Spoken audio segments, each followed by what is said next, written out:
جی ناظرین، فائزہ رخصت ہو کر اپنے تایا کے گھر آتی ہے۔ فائزہ کا بہت اچھے سے استقبال کیا جاتا ہے۔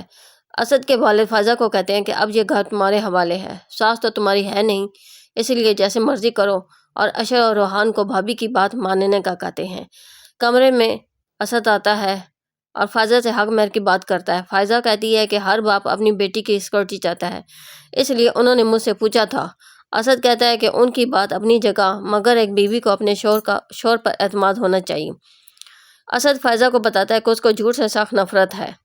اشر اور روحان ناشتہ تیار کر رہے ہوتے ہیں کہ فائزہ آتی ہے اور ان کے ساتھ ناشتہ بنانے لگتی ہے، مگر جب اس کے والدین آتے ہیں تو اس کی ماں مسرت بہت شور کرتی ہے کہ آج کا دن تو میری بیٹی کو کچن میں نہ جانے دیتے۔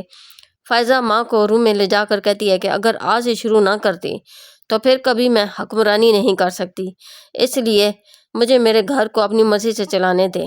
فائزہ کی ماں مسرت چوتھی کی رسم کرنے کے لیے فائزہ کو ساتھ لے جانا چاہتی ہے، مگر اسد انکار کر دیتا ہے کہ اشر کی دوست ایشل نے ان کو کھانے کی دعوت دی ہے اپنے گھر۔